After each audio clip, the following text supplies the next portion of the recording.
associate professor of psychology at Rhodes College, and she particularly investigates memory and language processes in younger and older adults. And will be speaking to us, I think, a little bit, not only about aging, but memory and how you measure some of those implications of what aging is like for people.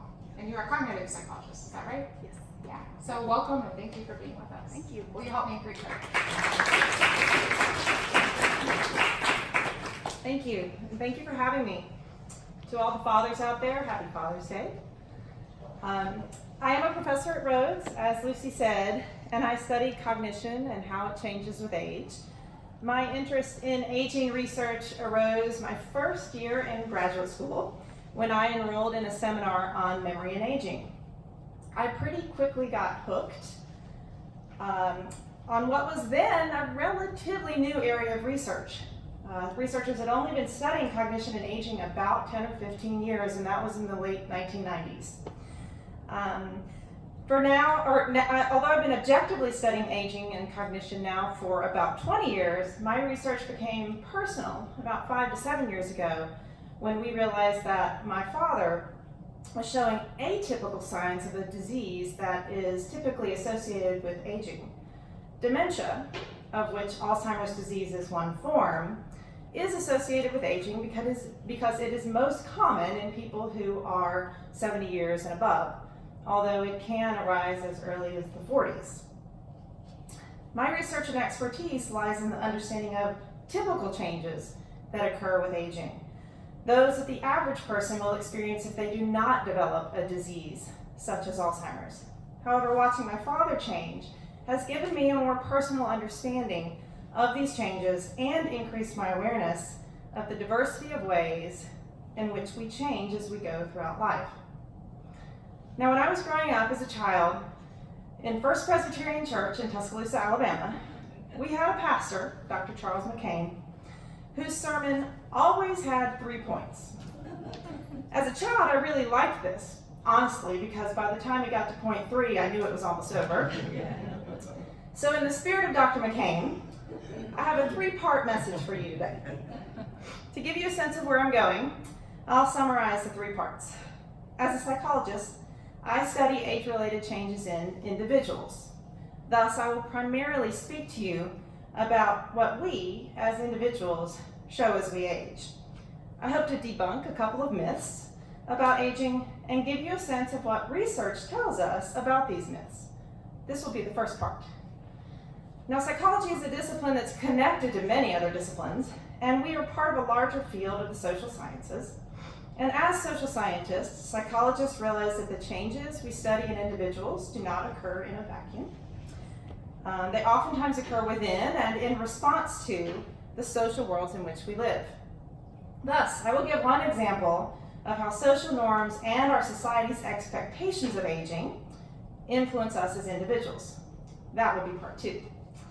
And finally, in part 3 of my message, I will suggest a few ways in which communities, such as your Evergreen community, can support aging individuals and challenge our contemporary society's views on aging. So part 1, the changing individual. We all know that aging is associated with certain changes. We can certainly look at pictures of ourselves 10 years ago and see physical differences, maybe more pronounced laugh lines, maybe a few more of those gray or white hairs. Some of us may even feel physical differences. I certainly feel more aches and pains after a workout now than I did 10 or 20 years ago. Other changes are psychological and are not easily observable. These include changes in our sensations, our emotions, our cognition, our mental health, and so forth. However, some of these changes are not as drastic as many expect them to be. That is, there are many myths about age-related changes, and I hope to dispel just 2 of them for you today. As I hope you'll see, the changes we experience with aging are not to be feared. Most of our fear instead arises from the stereotypes that we hold, beliefs that are not necessarily grounded in evidence. I will return to that point in part 2. So the first myth is that cognitive decline is inevitable. Consider the last time you struggled to retrieve someone's name, got distracted while reading, made a slip of the tongue, forgot whether or not you locked the door. These are all examples of cognitive errors. And frankly, they happen to all of us, regardless of age. They're just times when our brains don't work the way they typically do. But most people think that eventually we will lose our cognitive abilities if we live long enough. But what does the evidence show us? Well, we know that brain structures and functions underlie our cognitive processes. Neural communication is required anytime we remember a name, carry on a conversation, give a talk to an audience, or solve a problem. Do our brains change as we age? Well, yes. Structurally, parts of our brains shrink, such as the prefrontal cortex, which is right here behind our forehead, and it's responsible for things like attending, planning, executing high-level tasks. Functionally, there are changes in neural communication within and among these areas. For example, if we look at an older person's brain in an fMRI scanner where we can see images of the brain lighting up while people do tasks, perhaps they're recalling a list of words that they had learned earlier, we see evidence of neural compensation, or recruitment of additional brain areas in order to complete a task that required fewer brain areas when we were younger. That's an example of one change that we see. Related to brain changes is the speed with which we execute cognitive processes. Now, this should come as no shock, but we slow down as we age. Our brains oftentimes take longer to execute functions than they did when we were younger. But remember, we have more memories and more knowledge as we go through life, and so it may not be surprising that it takes us longer to access those memories and that knowledge. It's like looking for a book on a shelf with 100 books versus 10 books. Of course, it's going to take longer to find the book on the shelf with 100 books. Analogy aside, this example illustrates one of the positive aspects of cognitive aging. Research shows that older adults outperform younger adults on tasks that rely on their accumulated knowledge. Older adults are better storytellers, better spellers, have larger vocabularies. In fact, we would see many more older adults win Jeopardy if they just gave a little extra time to press that button. Now, it is true, we do oftentimes see age-related cognitive declines when we test older adults in the laboratory. Tests such as a memory test, or how well you can pay attention to something, or how well you can solve a problem. However, we don't often see these declines in everyday life. We rely much more in everyday life on our knowledge, our experience and expertise, our practice skill sets. Furthermore, we see large variation among individuals, with some people maintaining youthful brains into late life. Understanding this variation is one goal of cognitive psychologists like me. Thus, the upshot is that we do see some cognitive consequences that accompany aging brains, but unless we have a disease such as Alzheimer's, these consequences are not particularly problematic for our everyday lives. Nonetheless, starting in midlife, we have some people in this age range here, we are interested in ways to keep our minds sharp. And research has shown that there are several things we can do to keep our brains fit at all ages. One is that we can build cognitive reserve. A cognitive reserve is a general term for cognitive advantages that allow us to cope more successfully with age-related brain changes. One example of cognitive reserve is education. Theoretically, the more education you have, the more years of education, the more cognitive reserve you have. This reserve capacity is thought to help your brain be resilient and adaptable to any potential age-related changes in the brain. The more reserve an individual has, the more they'll be able to successfully cope with disruptions in the aging brain. In short, cognitive reserve is thought to be a protective factor against the expression of age-related cognitive decline. Importantly, cognitive reserve can be enhanced throughout the lifespan. It can be built through education, maintaining social networks, exercising, speaking more than one language, playing an instrument, and challenging our brains by learning something new. Now, the second myth I'll talk to you about today is older adults are lonely and unhappy. The evidence, however, is quite the contrary. Although there is some evidence that our social circles, or what psychologists call social networks, do shrink as we age, our relationships and close social partners tend to improve. Our relationships with social partners tend to improve. For example, compared to younger adults, older adults report better marriages, more supportive friendships, less conflict with siblings and children, and closer ties with members of their social networks. Some researchers believe that older adults intentionally prune their social networks in order to focus on the most meaningful relationships. That is, as we age, we prioritize emotional satisfaction, which results in more satisfaction with our relationships. This satisfaction is also found more generally when we measure life satisfaction, which has been shown to increase steadily from mid to late life. Finally, despite the stereotype of the grumpy old man, research shows that emotional well-being increases with age until about age 70, and then it levels off. Well-being is a pretty complex construct, but one way in which we assess well-being is just to measure people's mood. So in one major study, for example, about emotional well-being, they took participants ages 18 to 94, and they paged them 5 times a day for a week.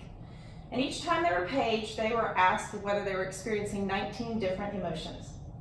They then did the same procedure 10 years later. So all these people had aged by 10 years. And they found that people showed an increase in mood, an increase in positive mood across these 10 years. And they measure that simply by the ratio of the positive to the negative emotions. So as we age, we tend to have better mood, better well-being than when we were younger. So where do these myths come from? This leads me to part 2 of my message. These myths are part of a larger narrative in our society that is rooted in a fear of aging, or possibly a fear of death, which is associated with aging. When I dispelled these myths earlier, I was using evidence from relatively healthy people who are able to come into the lab and participate in psychology research. However, there is a lot of variability in aging, and we tend to remember the most extreme cases. The people who do lose their mental acuity, those who do lose mobility, and those who become dependent on others for their activities of daily living. These cases contribute to and reinforce our stereotypes about aging. These beliefs have also become part of our cultural narrative. Ashton Applewhite is a journalist and author of a book titled This Chair Rocks, A Manifesto Against Ageism. She documents some of the ways that our society has changed over the years and how it views aging citizens. I'll just mention 2 of those ways. First, she notes that in prehistoric and agrarian societies, fewer people lived until old age, and thus they were held in high regard as the teachers and keepers of the culture and the knowledge. Today, we no longer rely on oral histories for our knowledge. We can just look it up on our phones, right? And instead, youth has become valued, and older members of our society are less visible and less respected. Applewhite's point is supported by evidence showing that higher levels of economic development and industrialization within a culture are associated with less favorable attitudes towards aging and a lower social status of older adults.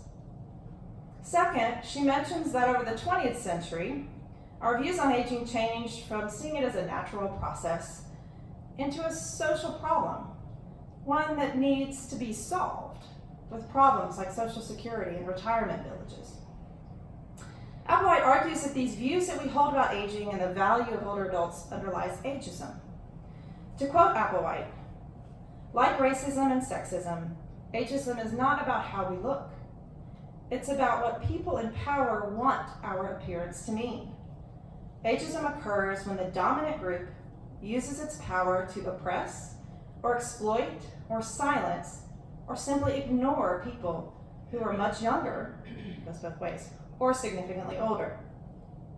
We experience ageism any time someone assumes we are too old for something, a task, a relationship, or a haircut, instead of finding out who we are and what we are capable of.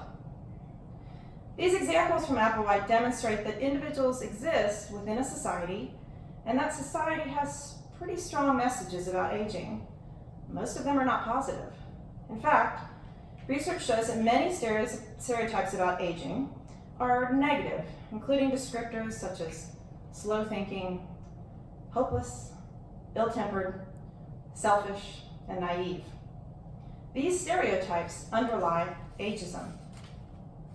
Now, although I could speak for some time about stereotypes, the point I want to make today is about how stereotypes affect us as individuals when we internalize them. Research in psychology has shown that these negative age stereotypes cause harm to individuals. So let me explain. We learn these stereotypes when we are very young. Evidence suggests that as young as 3 years of age, children start to be aware of the existence of social categories, things like race, gender, and age. And they have negative ideas about older adults, even by this young age. These ideas are typically strengthened across childhood and into young adulthood. Although problematic in many ways, such as treating older adults in ways that are consistent with our stereotypes, these stereotypes can become harmful to ourselves as we age into the group that we have been stereotyping our entire lives. That is, as we age, these stereotypes become internalized, typically unconsciously, which affects the view of ourselves as aging individuals. What were once other stereotypes become self-stereotypes as we age. Research shows that these self-stereotypes affect us physically and psychologically. For example, people who believe negative stereotypes about aging show worse health outcomes and worse cognitive performance when they are older. In one study by Rebecca Levy, she found that those who held negative stereotypes about aging had a decline in memory performance across 30 years, she tracked these people for 30 years, that was 30% greater than those who had less negative views. In another study that followed adults for 20 years, individuals with positive perceptions on aging at baseline, when they started the study, lived on average 7.5 years longer than those with negative views on aging. 7.5 years of life based on your views on aging. The point here is that we all hold stereotypes about aging. We learn them from a young age. They are reinforced by the media. They are reinforced each time we say, "You look great for your age." "I'm having a senior moment." "She is so young at heart." They're reinforced every time we assume incapacity rather than capacity. These stereotypes not only affect the ways in which we treat others, but they can affect our own psychological and physical health if we internalize them and they become self-stereotypes as we age. So what can communities do to support our community members and to combat ageism? I mentioned earlier that there's a lot of variability in age-related changes that occur among individuals. And thus I'd like to take a moment to speak about how a community, such as the one you have with this church, might support those who are aging in diverse ways. This is part 3 of my message. So if you're paying attention, we're getting close to the finish line. Although I warn you, part 3 is longer than part 2. Recently, I've extended my research in a new direction as I've turned to thinking about the ways in which a community can support aging individuals. Now, community can be broadly defined. We can refer to the family as a community. There's certainly the Memphis community. A neighborhood can be a community, and in your case, the Evergreen community. One way in which your community might support one another is through relationship building. Although I mentioned that many older adults have strong social relationships and are not lonely, we must also be mindful of those who are at risk for social isolation, or those who have low levels of perceived social support. Isolation and/or the perception that one has few people to rely on can increase the risk of cognitive decline and mental illness. Further, studies have shown that older adults who have higher perceived social support report more active coping strategies, greater self-esteem, and an increased sense of control. Social support can increase one's well-being, and studies have shown that those who report greater well-being have higher rates of survival. A second way in which we can support our older adults, particularly those who are changing most rapidly, is to recognize each person as an individual who contributes meaningfully to our community. Dementia is arguably the greatest psychological change that we can see occur in one person. For those of you who have known someone with dementia, you know how difficult it is to watch the person you love change so drastically and so quickly. Changes that include the loss of memories that help define their sense of self, their alterations in personality and mood. What was once a person full of humor, patience, and knowledge becomes a person who is irritable, depressed, and confused. As I mentioned earlier, my father has dementia. He can no longer retain new memories, and he is now losing his older memories as well. We have also seen personality changes that are common to people with dementia. It is now only in rare moments when we glimpse his fun-loving, jovial disposition. My children are here today. Hi, kids. My children call my father Opa, which is the German term for grandfather. They're not old enough to remember him before the disease started progressing in his brain. Visiting with Opa can be difficult, as we ask the children to have patience when Opa repeatedly asks the same questions, to shake off the times when he reprimands them. I've noticed that many people, including myself, respond to some of these challenges by telling my children things like, "If you had only known him when he was younger," or "Opa used to have a great sense of humor," or "Opa was such a gifted musician." We focus on who he was, not who he is now, as though he is a lesser human because of these changes that are beyond his control. Thus, when I think about what we can do when people change, I think we can try to find meaning in life at the present. What are the joys that Opa can experience today? What beauty can we find in him now? This doesn't mean we do not cherish the past, that we stop sharing memories of Opa before his disease. It means that we meet people where they are, and we value them for who they are at the moment. Looking more broadly at all of us who are aging, we can work to see people as individuals first, and as older second. This requires compassion, and it requires empathy. To quote Applewhite in her book again, she writes, "Empathy enables us to see people who are cognitively impaired not as diseased or as victims, but as fellow representatives of the human condition in all its diversity, never more so than in late life. The hard but necessary task for those of us who remain on shore is to change our expectations of our Opas, and to reassess what activities qualify as meaningful. It helps to focus not on what is lost, but what remains, and to find pleasure wherever it resides. As we age, we remain ourselves. This is no less true of those whose brains age neurologically faster than others, and who can continue to contribute to their families and their communities."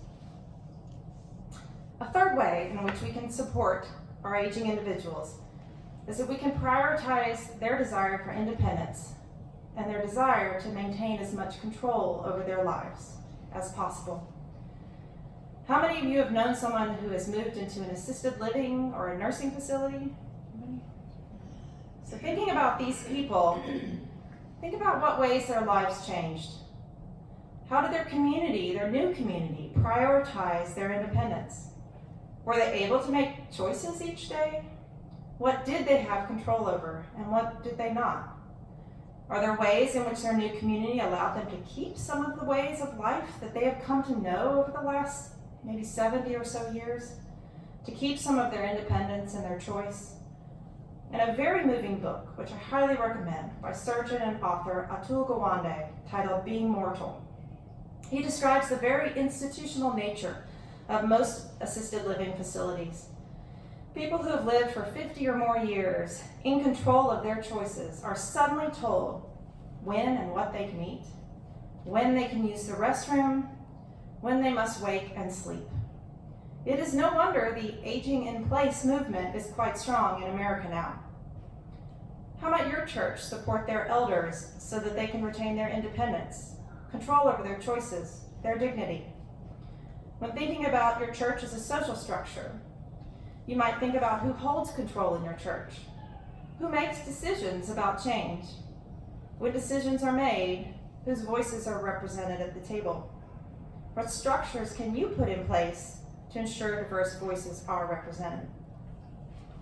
A final suggestion for your community relates to the stereotypes and ageism that I described earlier.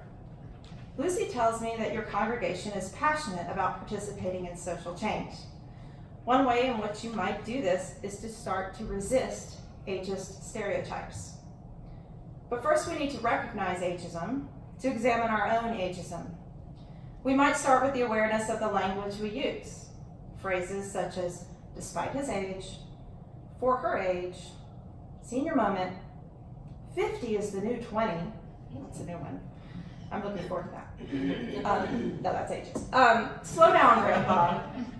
Those types of language often preserve the norm that youth is good and old is bad. We can also examine the assumptions that we make about our older adults and whether these assumptions are the result of ageism. Then we need to challenge ageism. This can be difficult and uncomfortable, particularly because most people don't really think about ageism. I'll give you an example of something that I did, and it was uncomfortable, but I did it anyway. You may have heard in some elementary schools that they celebrate the 100th day of school by asking children to dress up like a 100-year-old.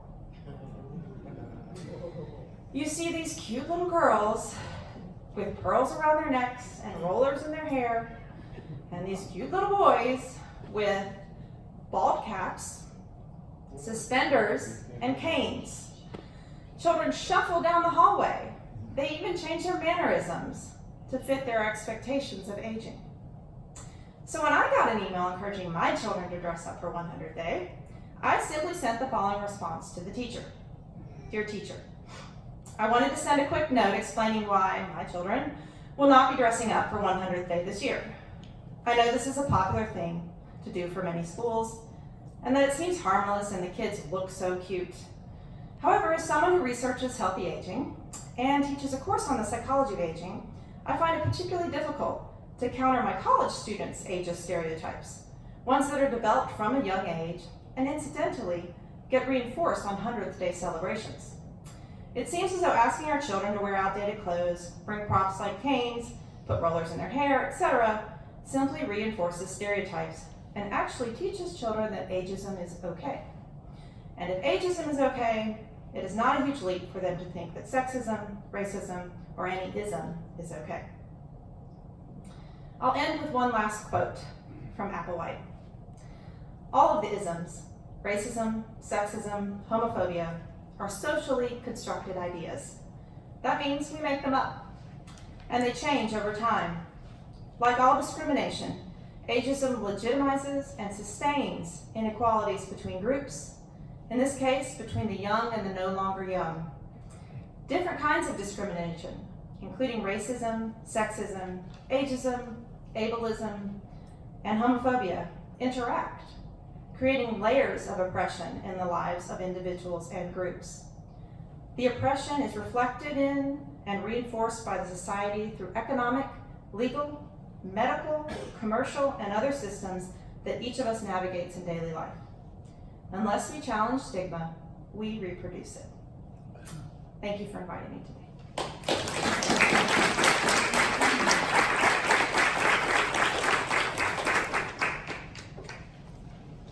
Thank you, Katie. And can we just give a round of applause? They are not all here, but we had so many amazing people. I